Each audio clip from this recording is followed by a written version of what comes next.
Selamat malam teman-teman semua. Eh, Perkenalkan saya Azmi. Mungkin teman-teman ada yang tahu saya dari postingan saya sebelumnya, atau juga teman-teman yang sudah kenal dekat dengan saya. Sebelumnya saya ucapkan terima kasih atas empati dan juga rasa khawatir dari teman-teman. Alhamdulillah malam ini saya sudah berada di rumah bersama keluarga, sudah dijemput keluarga dalam kondisi sehat fisik. Karena mungkin kalau sehat batin, jujur saya masih gemetar dan masih takut ya, masih takut.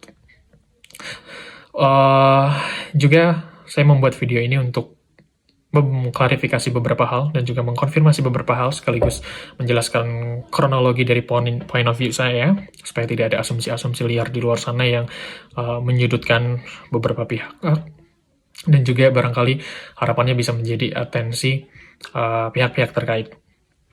Yang pertama, saya ucapkan terima kasih untuk jajaran Polrestabes Bandung dan juga Polsek Regol khususnya, karena sudah dengan sigap untuk memproses laporan saya dalam waktu mungkin kurang dari 3 jam.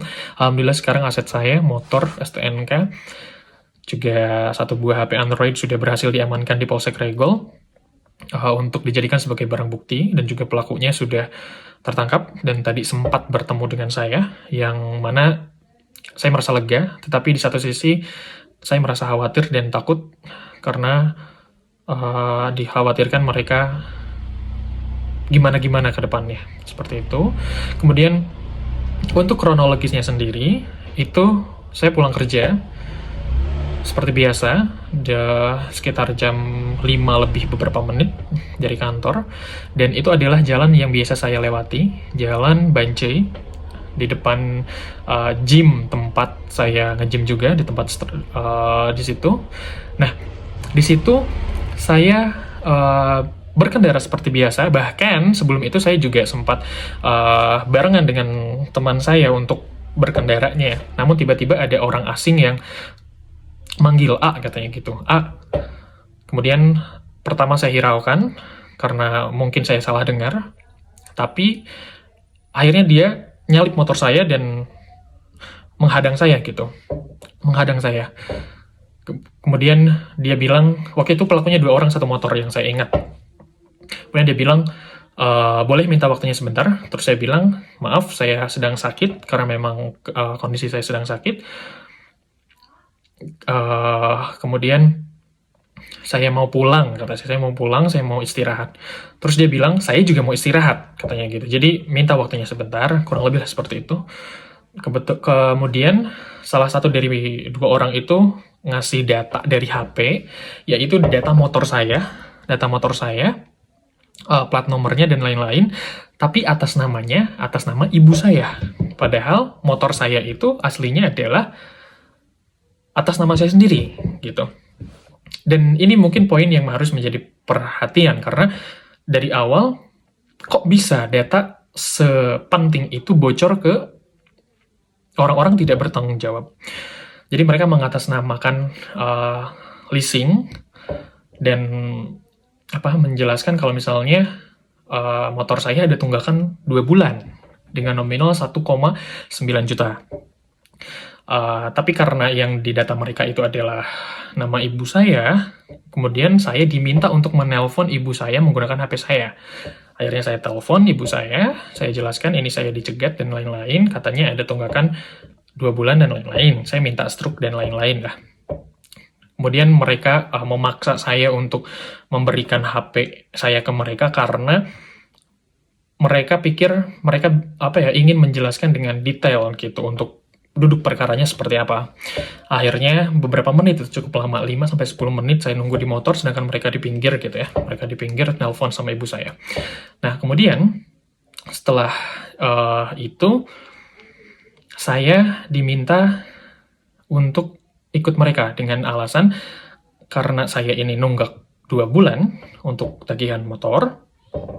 Mereka mengajak saya untuk ke kantor mereka untuk membuat semacam surat pernyataan gitu. Kalau misalnya nanti diberhentikan lagi, itu bisa menggunakan surat tersebut, jadi aman katanya gitu. Dan saya tanya, Pak, ini kantornya ada di mana? Mereka jawab ada di Padalarang sama ada di Muhammad Toha atau di Soekarno-Hatta, saya lupa. Bener-bener saya lupa. Kemudian ya udah saya ikuti. Jadi posisinya itu 2 motor, 1 motor saya dan 1 motor mereka, dengan posisi saya masih mengendarai motor saya, HP saya masih di saya, tapi membonceng salah satu orang dari mereka. Dan ada 1 motor lagi yang ngikut dari belakang. Jadi mereka mengarahkan saya untuk ke tempat-tempat tertentu. Dan akhirnya saya dibawa ke arah Pasar Baru Bandung, kemudian belok ke Cibadak, belok lagi ke Bank BNI, ke ATM BNI. Nah, di situ diberhentikan lagi di di pinggir jalan. Saya udah curiga. Kok katanya mau ke kantor, tapi selalu diberhentikannya di pinggir jalan. Nah, dari situ ada 1 orang muncul. 1 orang yang baru muncul dengan dalih dia adalah karyawan kantornya. Karyawan kantor, sedangkan yang tadi nyegat saya itu adalah karyawan lapangan. Singkat cerita, dia pokoknya bilang ke saya kalau misalnya orang lapangan itu tidak dapat tidak dapat gaji pokok, katanya. Tidak dapat gaji pokok, jadi mereka dapat uangnya itu dari motor yang mereka sita lah. Istilahnya saya mohon maaf kalau misalnya salah kata ya, karena saya juga lupa ingat. Yang jelas seperti itu. Kemudian mereka akan mengeprint sesuatu gitu ya. Juga mereka sempat menyodorkan sebuah surat yang saya sendiri tidak tahu isi suratnya itu seperti apa. Mungkin untuk meyakinkan saya kalau mereka ini official gitu ya, resmi. Nah, kemudian dari situ mereka minta STNK saya. Saya kurang tahu untuk apa gitu ya. Tapi mereka minta STNK motor karena memang berbeda gitu dari database mereka. Atas namanya itu atas nama ibu saya, sedangkan saya punya STNK motor saya sendiri yang atas namanya atas nama saya. Setelah itu dari Bank BNI itu saya diajak lagi untuk katanya ke kantor yang di Muhammad Toha. Jadi jalan lebih panjang, persis sekali seperti jalan yang memang sehari-hari saya lewati. Nah, di tengah jalan, nggak di tengah, sebelum itu, mereka minta untuk menelpon ibu saya kembali pakai HP saya. Nah, tapi posisinya, kan itu ada 2 motor. Saya sudah menyerahkan kunci motor sama STNK saya ke orang pertama. Nah, sedangkan HP saya diminta oleh orang kedua. Dia sambil teleponan gitu. Dari situ saya udah mulai curiga. Saya sempat mau ngambil HP saya, tapi malah saya dibentak, dimarahin, katanya dicilakain gitu, bisa menimbulkan cilaka kamu tuh gimana? Ini bisa celaka katanya gitu. Padahal saya hanya ingin mengambil HP saya sendiri dan berkomunikasi dengan ibu saya. Dan sebelum itu juga saya sempat share log ke ibu saya. Saya bilang, Bu, Mah, kalau misalnya ada apa-apa, ini tolong diperhatiin kalau misalnya ada apa-apa gitu kan. Nah, ketika berjalan menuju jalan BKR, si orang yang mengemudikan motor saya bonceng nih. Orang yang mengemudikan motor saya itu dia bilang ke saya, Mas, beli materai dulu katanya. Beli materai dulu, karena untuk surat pernyataan itu harus ada materai lah dan lain-lain. Terus saya sudah ngeh arahnya kemana. Ini palingan ketika saya ambil materai atau beli materai, motor sama HP saya akan langsung dibawa kabur, dan saya tidak mau hal itu terjadi. Akhirnya saya bilang, Pak, saya mau beli materai tapi kunci motor sama HP saya serahin dulu karena saya nggak bawa uang cash. Saya mau pakai kris belinya. Itu di Indomaret BKR. Dan di situ mereka nggak mau menyerahkan kunci motor, juga mereka nggak mau nyerahin HP saya. Sumpah, saya sudah tolong gitu ya, sudah teriak tolong, nggak teriak sih, cuman Pak tolong, ada orang lewat, tolong Pak tolong, bahkan ada tukang parkir di sana. Dan itu terrecord di rekaman yang sebelumnya saya share. Itu mereka malah menyalahkan saya kalau misalnya nunggak dibayar dulu gitu kan. Jadi saya di situ merasa terkucilkan, tidak ada orang yang mau membantu saya. Saya tidak menyalahkan siapapun di sini, dan saya juga mengerti kalau mereka tidak tahu duduk perkaranya seperti apa, pun saya pun tidak tahu duduk perkaranya seperti apa. Jadi di situ saya udah, kok gini ya, responnya gini ya dari orang yang kita temui gitu kan. Akhirnya dari situ mungkin mereka emosi, dua orang tadi emosi. Mereka instruksikan kalau misalnya bisa didengar di rekaman, mereka menginstruksikan ya udah bawa aja ke kantor, dan mereka membahas ormas-ormas PP atau apa gitu yang padahal saya sama sekali tidak pernah mention itu sebelumnya.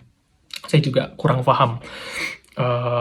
Dan yang dari rekaman, nah rekaman itu saya ambil dari ketika di Indomaret. Jadi HP saya ini saya sembunyikan di dalam tas karena saya punya 2 HP, saya sembunyikan di dalam tas sambil posisi record. Kemudian yang lebih gilanya lagi, si orang yang nyetir, jadi antara saya harus memilih pergi ngebonceng gitu ya, ngebonceng sama orang yang megang HP saya atau orang yang megang kunci motor sama STNK saya. Di situ karena nggak ada waktu buat berpikir, saya pilih orang yang pegang HP saya waktu. Jadi sempat dioper, dan dia nerobos lawan arus. Di situ bisa didengar saya paniknya, rasa paniknya saya kayak gimana, suaranya saya kayak gimana, karena itu nerobos dan akhirnya melipir ke pinggir jalan yang cukup gelap. Meskipun itu rush hour, banyak motor di jalan raya, banyak mobil di jalan raya, dan terjadilah yang seperti di video tadi. Cuman saya memang kurang inget apakah pukulannya itu memang sampai kena atau enggak, karena jujur aja setelah saya bisa berpikir jernih, ternyata tidak ada luka sama sekali, hanya saja memang saya ngerasa seperti didorong, ditendang gitu ya, atau mungkin itu hanya intimidasi mereka saja supaya saya menjauh dari motor sama HP saya. Dari situ saya sudah minta tolong, padahal saya nggak ngerasa punya tunggakan, tapi saya bilang, Pak, saya bayar sekarang, kalau misalnya memang itu yang jalan terbaik, saya bayar Pak, saya bayar sekarang. Tapi kayaknya mereka udah tersulut emosi entah karena apa, tersulut emosinya dan malah semakin bersikap agresif terhadap saya. Dan out of nowhere ada satu orang yang berpakaian salah satu saya nggak usah disebutin aja. Itu tiba-tiba datang, dia nggak nanya sama sekali, dia copot helmnya dan seolah-olah dia ingin memukul saya. Saya tidak ingat apakah sempat mengenai badan saya atau enggak, karena jujur saya defensif banget saat itu, sampai dengan saya mundur, dan akhirnya ke tengah jalan. Dan setelah saya dirasa cukup jauh dari aset-aset saya, mereka kabur begitu aja. Dan barulah di situ warga yang dari tadi mungkin sudah notice kalau misalnya ada masalah, baru mendekati saya. Dan itu juga terrecord di kamera. Saya tidak ingin menyalahkan siapapun di sini. Ada yang berkomentar juga, itu nggak ada yang nolongin. Saya ditolongin. In the end, saya ditolongin. Akhirnya ditolongin. Dan saya juga tidak bisa menyalahkan siapapun karena mereka tidak tahu duduk perkaranya seperti apa. Karena tidak diberikan kesempatan untuk menjelaskan ketika masih ada pelaku dan lain-lain. Dan ketika udah ada warga itu, saya sempat trauma lagi, karena sebelumnya pas di Indomaret itu, saya merasa disudutkan gitu ya. Jadi saya benar-benar make sure berkali-kali ke ada beberapa pria di sana yang ini orang baik ya, ini orang baik kan, saya bisa percaya sama AA kan gitu kan, sampai saya minta hotspotnya boleh nggak gitu kan, untuk menghubungi keluarga saya gitu. Dan akhirnya dikasihlah sama salah satu orang tersebut, dan ada salah satu polisi, dan polisinya itu saya tidak langsung percaya itu polisi, cuman saya berkali-kali saya tanya, Bapak bener ya, Bapak bener mau bantu saya, kata saya, Bapak bener mau bantu saya karena saya sudah se-hopeless itu. Dan akhirnya dia bilang, saya polisi, saya pasti bantu kamu, kata. Dan akhirnya saya diajak oleh mungkin salah satu driver ojol, dan kalau misalnya Bapak menonton video ini, saya mau ngucapin makasih banyak karena udah bener-bener nolong saya saat bener-bener saya udah pasrah gitu ya. Dan saya juga nggak sempat bertanya namanya, saya tidak sempat membayar jasanya. Cuman oleh Bapak itu, dia bilang dia sambil pulang kerja, terus lihat saya dalam kondisi seperti itu, jadi dia ingin membantu saya mengantar saya ke Polsek Regol. Bahkan di jalan juga saya sempat nanya, Pak, Bapak ini orang baik kan? Bapak ini orang baik, Bapak benar-benar mau bantu saya kan? Karena saya trauma dibonceng orang, apalagi orang itu orang yang nggak dikenal gitu kan. Dan akhirnya sampai Polsek. Nah, di Polsek juga sama, saya akhirnya cerita kronologisnya, saya hubungin keluarga saya hubungin teman-teman kantor saya, dan alhamdulillah teman-teman kantor saya juga sangat sangat baik membantu gitu, dan juga bapak-bapak polisi dan lain gerak cepat, dan akhirnya sampai kurang lebih jam setengah sembilan saya dapat kabar kalau misalnya motor sama pelakunya itu sudah ditangkap dan sudah diamankan. Dan setelah itu pelakunya sempat bertemu dengan saya di Polsek. Di satu sisi saya merasa lega, tapi di sisi lain juga saya merasa ini pertama kalinya saya menjadi korban kriminal dan harus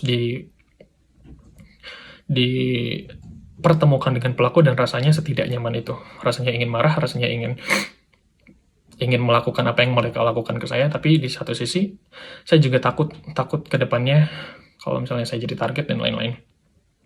Dan harapan saya atas kejadian ini, teman-teman bisa lebih hati-hati lagi, karena ternyata nggak hanya malam-malam aja, subuh-subuh aja, tapi pulang kerja ketika rush hour juga teman-teman bisa menjadi korban. Saya bisa menjadi korban. Untuk luka fisik tidak ada, tapi rasa tidak nyaman dan rasa psikis ketika harus melewati jalan yang sama, apalagi itu jalan yang pepek, saya pulang ke rumah, berangkat kerja itu ke sana, itu yang membuat saya masih overthinking sampai sekarang. Dan juga untuk penyedia jasa kredit, saya mohon untuk data-data nasabah kalian dijaga dengan baik gitu. Ini tidak akan terjadi kalau misalnya data-data kita memang tidak ada dipegang sama orang-orang yang tidak bertanggung jawab. Saya tidak menyalahkan siapapun. Mungkin itu saja. Sekali lagi saya mengucapkan terima kasih untuk teman-teman, untuk Bapak jajaran di Polrestabes Bandung, Bapak-bapak polisi di Polsek Regol, teman-teman semua, rekan-rekan kerja, Pak Revi, teman-teman yang lain yang ikut mendoakan, semoga tidak ada lagi korban-korban berikutnya, dan semoga Bandung lebih aman lagi untuk kita semua. Terima kasih.